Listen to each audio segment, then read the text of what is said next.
Good morning, everybody. Welcome to the Adult Bible class. Good to see you joining us in class today. If you're following along in the book, the title is A Divided People. And by the way, we've got some extra books here, so if you don't have a book, these are for you. These are free. Nobody wants them, so you can have them.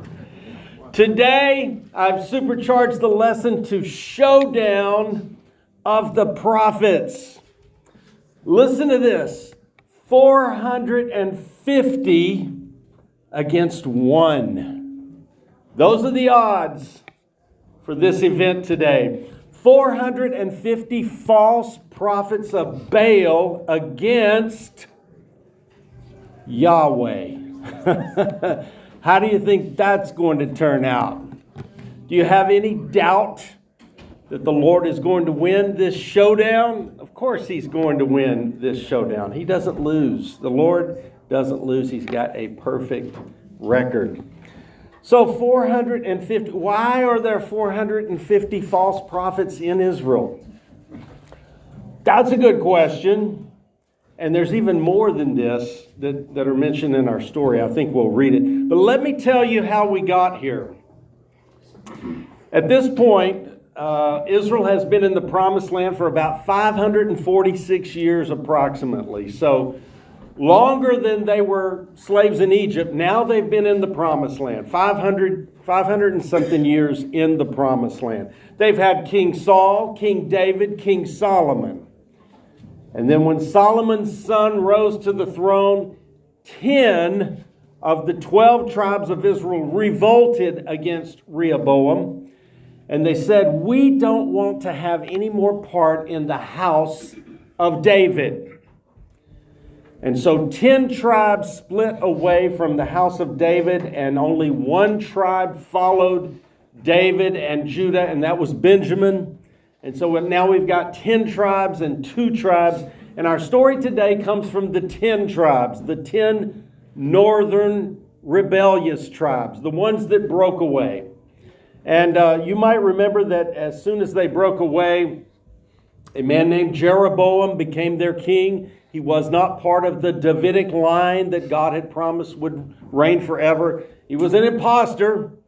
But the Lord still made great promises to Jeroboam and said, if you serve me, I'll give you an everlasting kingdom. But nothing to worry about there, because he didn't. He immediately set up 2 idols for these 10 rebellious tribes to begin offering sacrifices to idols.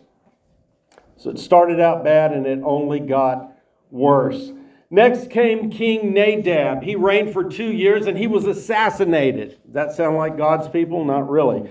By Baasha, and he was the next king who ruled, and then he went down and fought against the house of David and the 2 tribes that were loyal to David. So there was civil war. That doesn't sound good, does it? No, it doesn't.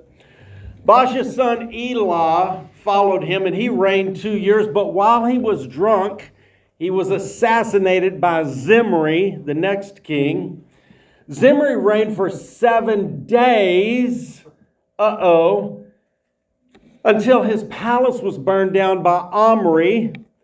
We're skipping all this, but I'm just giving you the overview. Omri became king. He succeeded Zimri, and he made Samaria, the city of Samaria, the kingdom capital of the northern 10 rebellious tribes. So now they have a capital city in Samaria. Omri's son Ahab inherited the throne after Omri, and Ahab married a princess. Aw, isn't that sweet? She just happened to be an idolatrous princess from a foreign nation. Kind of sounds like King Solomon, right? He didn't learn the lesson, but he went out of Israel. He got a wife from the Sidonians, a Phoenician city that was on the Mediterranean up north of the territory of Israel. Brought her back, and guess what she brought to Israel? Baal or Baal worship. Yep, that's right, Frankie. Can you believe it?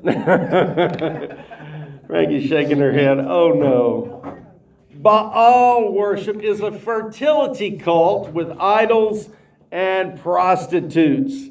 So into this society walks our hero today, right here, this man, this godly, the Bible calls him a man of God, Elijah.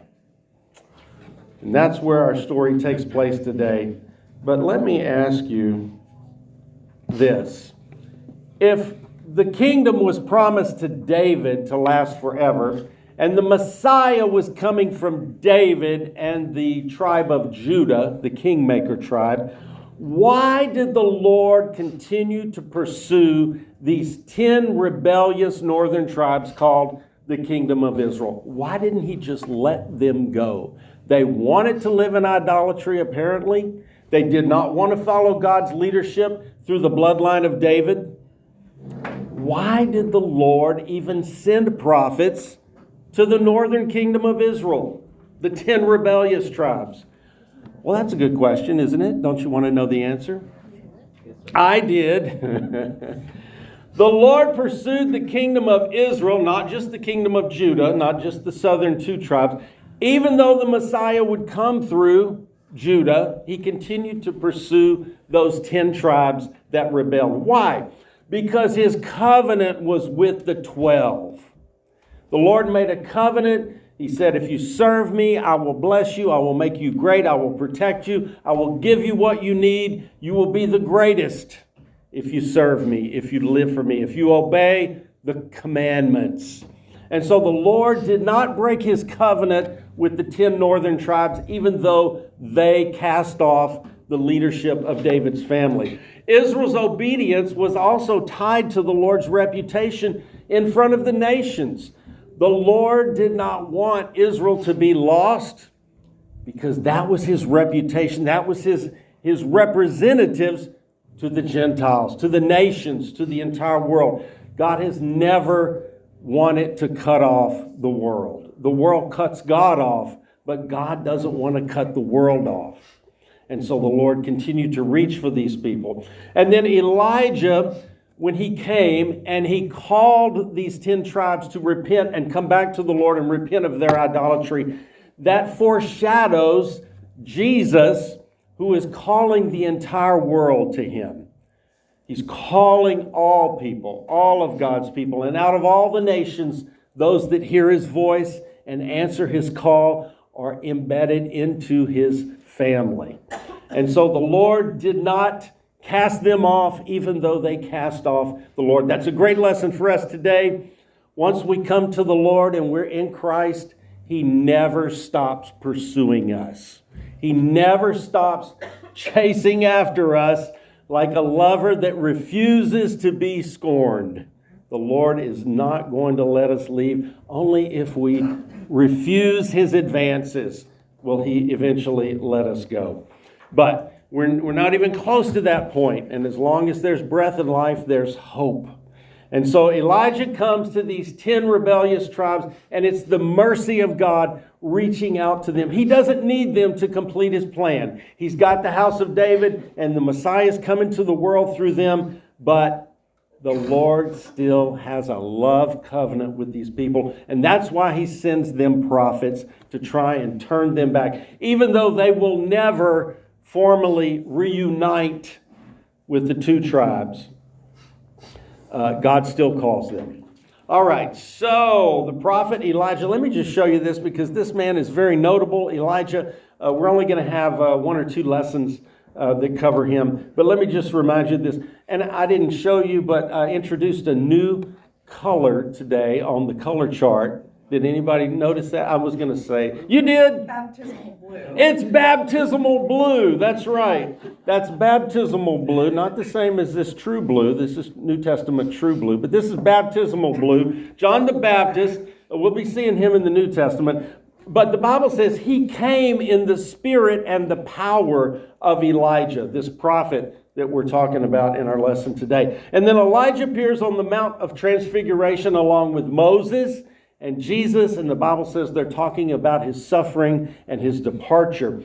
Matthew, Mark, Luke, James, and Paul all write about Elijah in the New Testament. So he's a primary figure in the Old Testament, And he's certainly not overlooked in the New Testament. Let me tell you what Jesus said. Don't you want to know what Jesus said? What did Jesus say? WDJS. What did Jesus say about Elijah? He said, "Truly I tell you, no prophet is accepted in his hometown. But I say to you, there were certainly many widows in Israel in Elijah's day." Jesus is talking about our story today. This is what our story is about. There were many... Did I say widows? Yeah, widows in Israel in Elijah's day. When the sky was shut up for 3 years and 6 months, while a great famine came over the land. This is our story today. Yet Elijah was not sent to any of them except a widow at Zarephath in Sidon. So we're not going to read this miraculous story about how Elijah survived the 3-year famine and drought. I'll just tell you briefly when we get there. So Jesus even spoke of Elijah. All right, so here we go. This is a little backstory in chapter 17. You ready, Jackie? Yes. Got your mic on? Good to go? Beautiful. Thank you so much. She's doing a great job, isn't she, y'all? Yeah, okay. Thank you, Jackie. Elijah decrees no rain to King Ahab, and then he goes into hiding. Now Elijah the Tishbite, who was of the settlers of Gilead, said to Ahab, "As the Lord, the God of Israel, lives, before whom I stand, there shall certainly be neither dew nor rain during these years, except by my word." This is our introduction to Elijah. He just comes out of nowhere. We don't know his background. We don't know his calling. But he was certainly a man of God, as the Bible calls him. And he comes up to this king. Apparently the Lord sent him. We don't even have that story, but apparently the Lord sent him. He gives this message to King Ahab, and he says, "There's not going to be rain until I say so." He didn't give him a time limit. He left it open-ended. Okay? Then the word of the Lord came to him, saying, "Go away from here and turn eastward, and hide yourself by the brook Cherith, which is east of the Jordan. And it shall be that you will drink from the brook, and I have commanded the ravens to provide food for you there." All right, raven food and brook water, okay? So he went and did everything according to the word of the Lord, for he went and lived by the brook Cherith, which is east of the Jordan. And the ravens brought him bread and meat in the morning, and bread and meat in the evening, and he would drink from the brook. So he's on the right side, the east side of the Jordan, which is dividing 9 tribes from 3 tribes, or actually 10 from 2.5. The math is weird. But you know that there's tribes on the other side of Jordan. Remember that way back from Moses, there were some tribes, Reuben, Gad, and Manasseh asked Moses if they could stay on the other side of Jordan. And so apparently that's where he's from. He's from Gilead, which is on the east side of Jordan. So he goes back to where he's familiar with, and he's hiding there. He's hiding because the Lord told him to go hide. And now, in chapter 18, the Lord contacts him again and says, it's time to go back to King Ahab. All right? And here's where we pick it up. Now it happened after many days that the word of the Lord came to Elijah in the 3rd year, saying, "Go, present yourself to Ahab, and I will provide rain on the face of the earth." Okay, that's good. So Elijah went to present himself to Ahab. Now the famine was severe in Samaria. Ahab summoned Obadiah, who was in charge of the household. This is that Obadiah, the one you may have heard of, the prophet Obadiah. He was one of the writing prophets. He's got a book. Now Obadiah feared the Lord greatly, for when Jezebel killed the prophets of the Lord, Obadiah took 100 prophets and hid them by 50s in a cave, and provided them with bread and water. All right, so here we find out that Jezebel, Ahab's wife, has already tried to kill all the prophets of the Lord. Somehow Obadiah got spared, and he hid some of the prophets.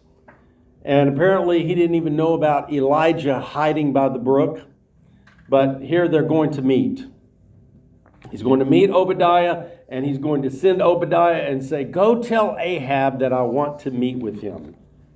And Ahab said to Obadiah, "Go into the land to all the springs of water and to all the brooks. Perhaps we may find grass to keep the horses and mules alive, so that we will not have to kill any livestock." So they divided the land between them to explore it. Ahab went one way by himself, and Obadiah went another way by himself. So as the Bible's already stated, the famine was severe.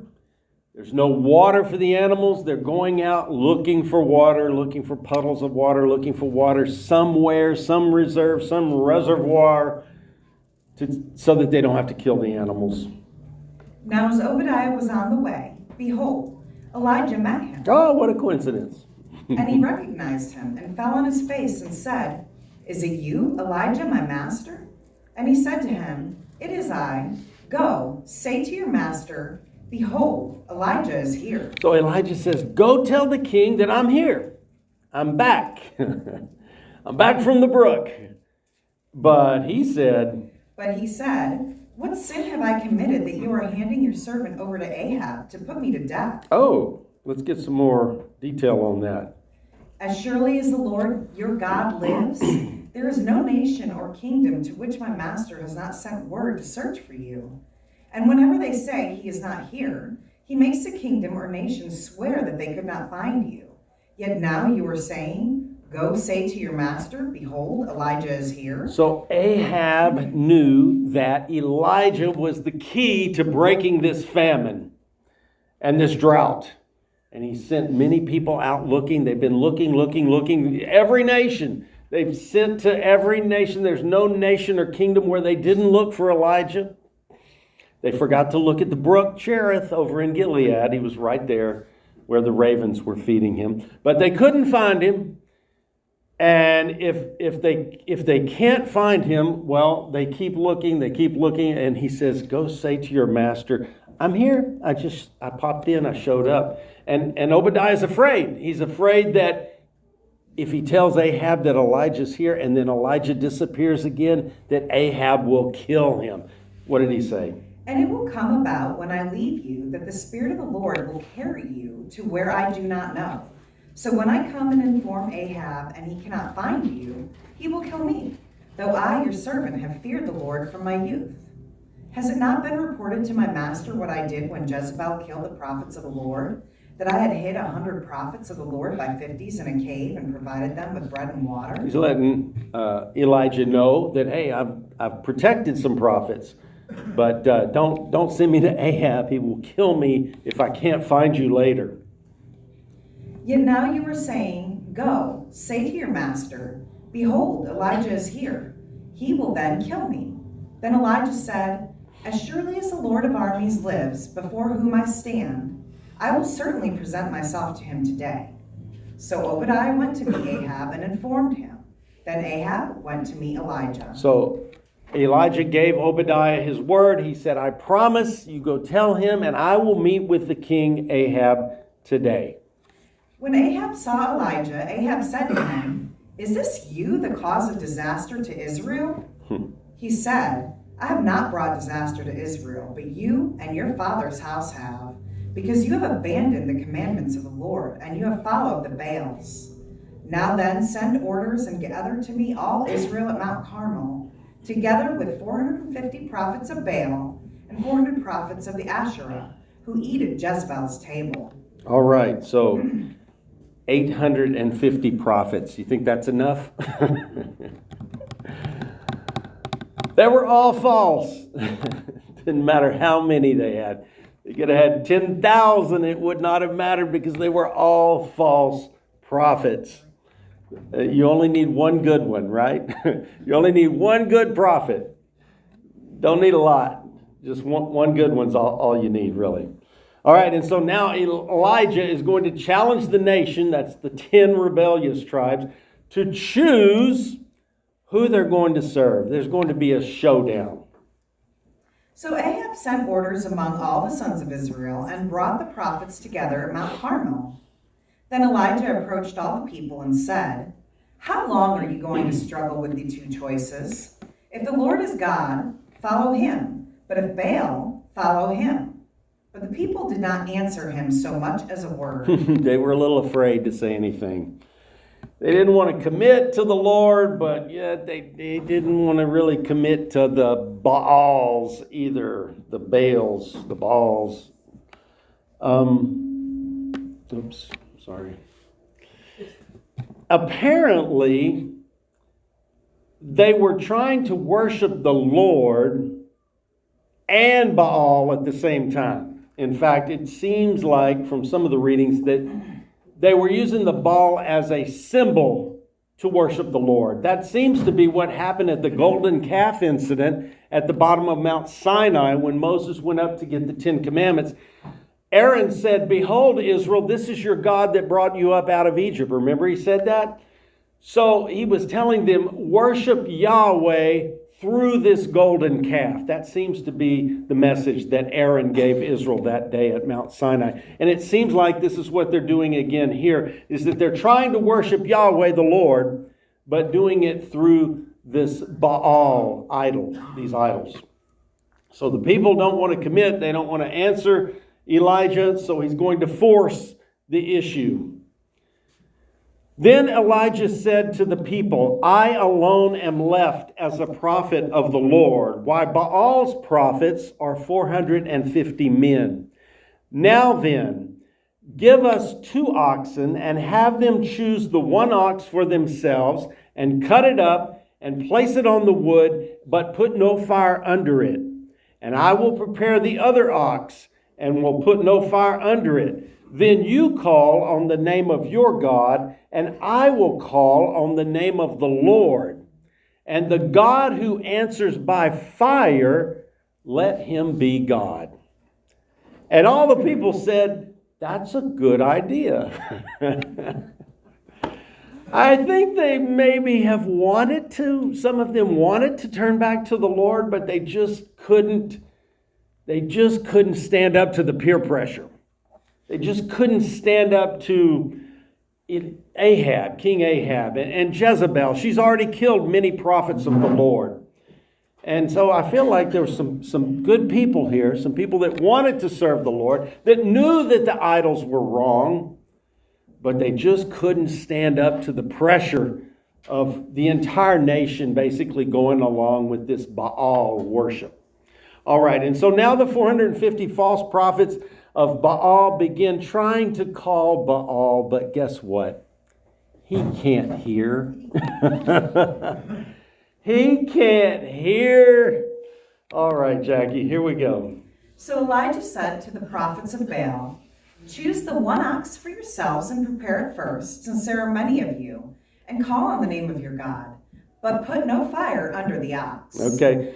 It's interesting that they let Elijah make the rules to this contest, right? That's good. If you're in a showdown, it's great if you get to make the rules for the showdown, right? So we don't have a instance of the Lord giving him these instructions. It's possible that the Lord told him how to do this and set up this showdown, or maybe the Lord just went with whatever Elijah decided to do. We don't know, but sometimes the Lord gives you autonomy to make your own decisions, and he will support you as long as you're doing the right thing, and he gives you a choice. Then they took the ox which is given them, and they prepared it.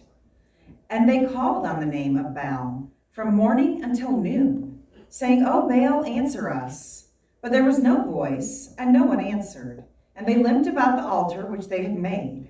Now this answer, you're going to see this twice here, and you're going to see this twice in Elijah's prayer. They're all asking their God to answer. And literally what they're saying is, send lightning and thunder and rain. That's what they're asking for.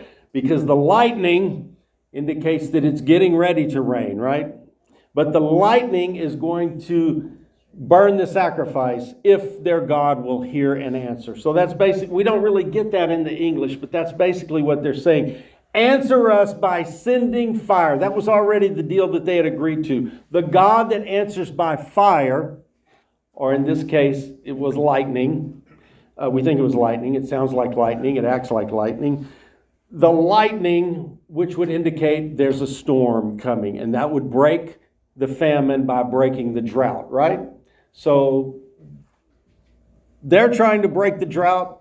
Elijah's going to try and break the drought, but they're asking their God to answer with fire, answer with lightning and thunder, and send the rain. That's really what they all wanted was the rain.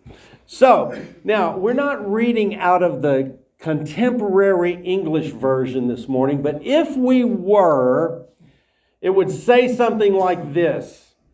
Elijah mocks, maybe Baal is using the toilet. I'm not making this up. I took it right off of Bible Hub. Yeah, he mocked them. He made fun of them because he knew that there is no Baal God.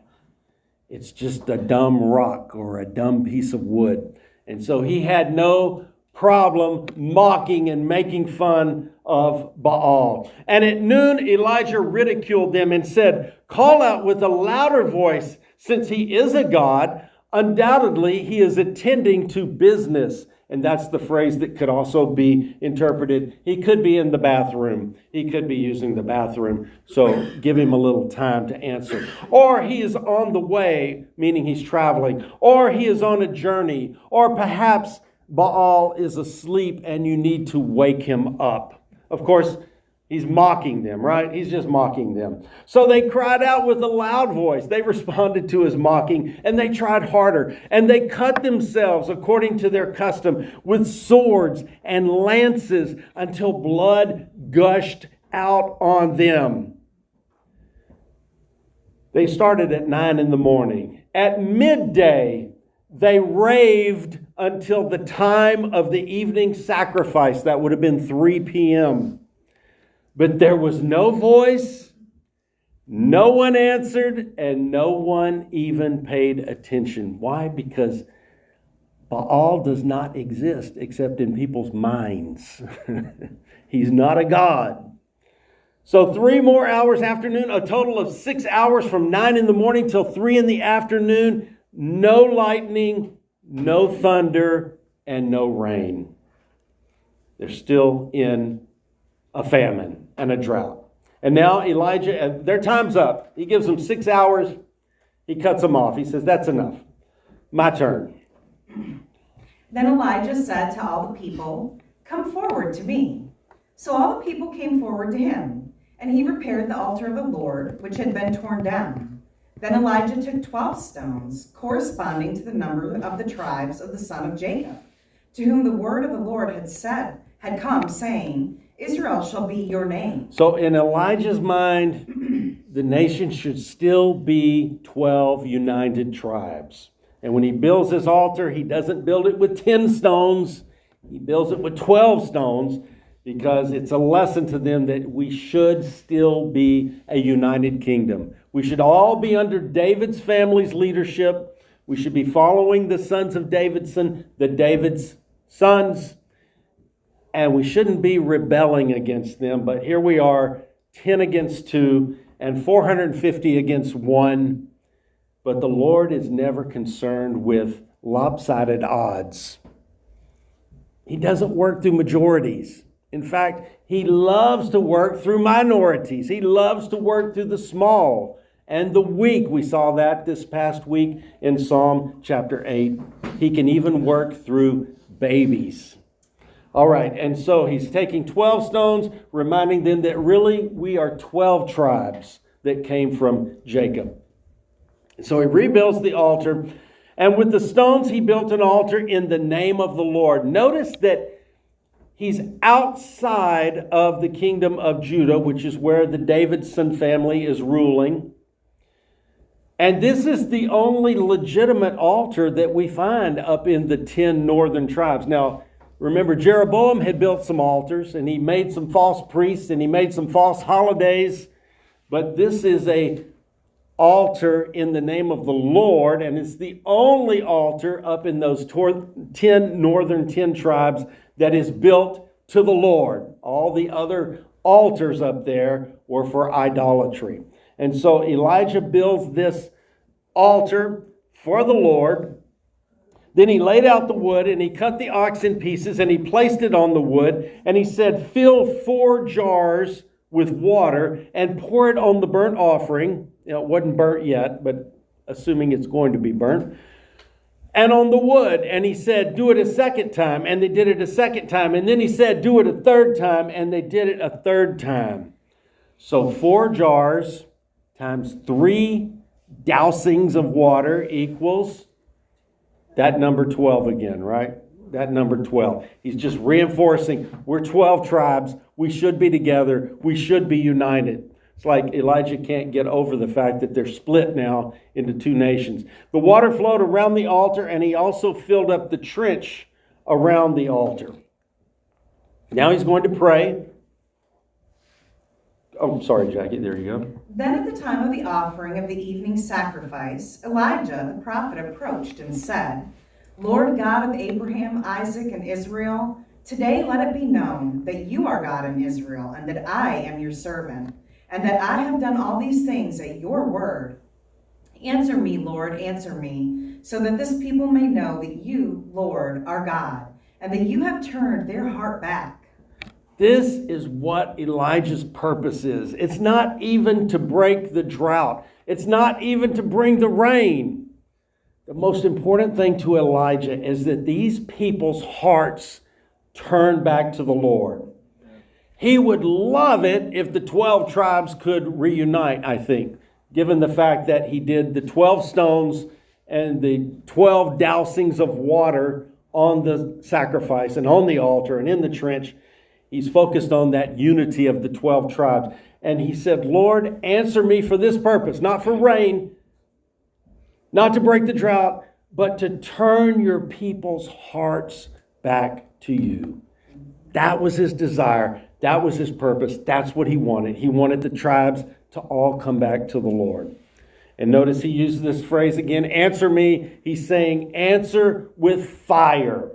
That was the deal. That was the agreement that they made. The God that answers by fire, he's going to be our God. He's saying, answer with fire, Lord. Send the lightning, send the thunder, and send the rain, and break this drought. But bring these people's hearts back to you.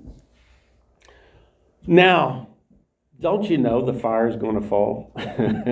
The fire of the Lord, the lightning is going to fall, and it's going to strike the sacrifice. Well, let's just read it. Then the fire of the Lord fell and consumed the burnt offering and the wood and the stones and the dust.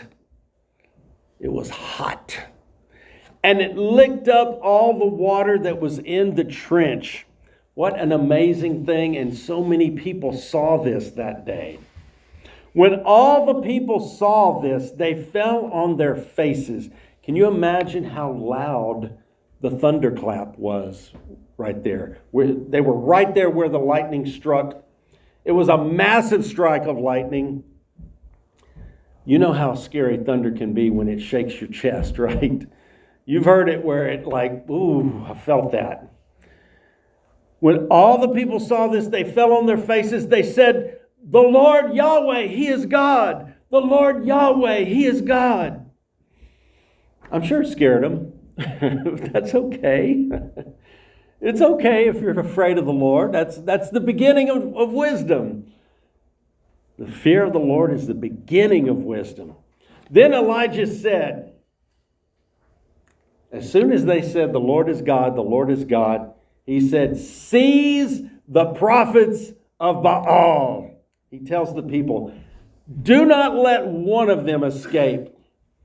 So the people seized the prophets of Baal. And Elijah brought them down to the brook Kishon, and he slaughtered all 450 of them. I don't know if he had help. He probably did. We don't have a detail of how that happened, but what a day of bloodshed, right? What a day of bloodshed. They had already cut themselves. They had already bled all over their altar. And it didn't do any good because Baal can't hear and he can't see and he can't move and he doesn't know anything.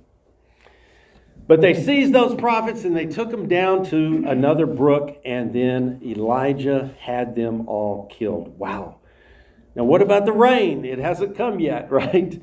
But he wants to get rid of that idolatry. He wants to cleanse the nation of those 450 false prophets. He wants to clean that up first. And so he does that. And now he's going to pray for rain. And guess what? The Lord is going to send it. Now Elijah said to Ahab, "Go up, eat and drink, for there is the sound of the roar of a heavy shower." So Ahab went up to eat and drink. But Elijah went up to the top of Carmel, and he bent down to the earth and put his face between his knees. Assuming that he's praying there, okay? And he said to his servant, "Go up now, look toward the sea." So he went up and looked, but he said, "There is nothing." Yet Elijah said, "Go back 7 times." Go back 7 times. Keep looking, keep looking, keep looking. Keep looking, keep looking, keep looking, keep looking. And then on the 7th time. And when he returned the 7th time, he said, "Behold, a cloud as small as a person's hand is coming up from the sea." Elijah said, "That's all we needed." It's just a little puff cloud. He said, "That's it. That's the one that's going to bring the rain." And Elijah said, "Go up, say to Ahab, harness your chariot horses and go down so that the heavy shower does not stop you." He said, "It's going to be a heavy shower." Meanwhile, the sky became dark with clouds and wind came up, and there was a heavy shower. And Ahab rode and went to Jezreel. Then the hand of the Lord was on Elijah, and he belted his cloak around his waist and outran Ahab to Jezreel. Amazing. The hand of the Lord was on Elijah, and he supercharged those legs. And he gave him Yahweh power, and he outran the king in his chariot. What an amazing thing. I'm sure he was very happy after that run. He thought, wow, I just did that. I just did that in the power of the Lord. I didn't even ask for it. God just put it on me, and I did it. All right, we finished early today. Yes, Jackie has a point for the class. Yes. Not a point. Not a point, a question. What happened to the other 400 prophets of Asherah? That's a good question, Jackie, and I expect you to only ask good questions.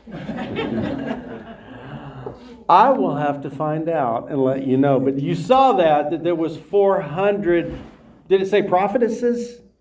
I think it's just a prophet. Prophets, okay. But they were under Jezebel. It said that, right? Yeah. Of Asherah. Yeah, they were for Asherah, which was an idol. But it said they were Jezebel's prophets, I believe. So, I don't know. But I'll find out, and I'll let the class know next time. How's that? Thank you. So the Bible, don't forget, it hits you, and it gets you, and it fits you. Elijah's question, how long will you falter between 2 opinions, is still an issue for us today, because sometimes we want to lean away from the Lord and lean to our own understanding, or lean to the easy way, or lean to the majority. But we know the Lord doesn't work through majorities. In fact, He specializes in working through the weak, the small, the minority. So it's still for us today to consider. We've got to keep our mind made up that we're serving the Lord no matter what. No matter what, no matter what comes up, no matter what people say to us, no matter what people do to us. Our mind's made up. We're locked into the Lord no matter what's going on around us. False gods promise much, but they deliver nothing. And that's Satan's method. Promises, promises, promises, but in the end, nothing. Nothing. It's nothingness. It's vanity. The Lord answered Elijah's prayer. He sent the fire. He burned the sacrifice. He showed Israel that, yes, I can still answer by fire. I've still got a man that speaks for me and represents me. His name is Elijah.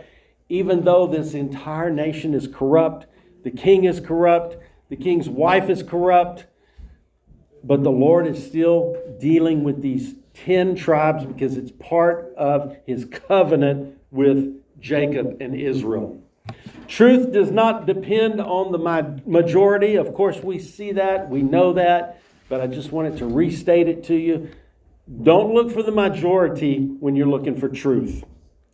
And finally, the Lord turns the hearts of His people back to Him. It happened that day, and it happens to us today. Whenever the Lord speaks to you, whenever He's dealing with you, whenever maybe you're under condemnation about something that not from the devil, but from the Lord, that's the time you realize, oh, that's the Lord speaking to me, isn't it? That's the Lord. He's trying to talk to me. Why? Because he's trying to bring you back. He's trying to woo you back. He doesn't want to lose you. Once he's got you, he never wants to let you go. Now you can kick dirt in his face and walk away, but he always wants you back. So the Lord turns the hearts of his people. He had so much mercy on them by sending Elijah. He could have just let them go. We would have still had the New Testament. We still would have had Grace Christian Family Center without the 10 tribes. But no, he loves them, and he has a covenant with them, and he made promises to them, and he wants to give them another chance. How many chances? As many as it takes. As many chances as they need, he's going to give it to them. So God bless you today. Thank you for joining us next Sunday. Jay will be here.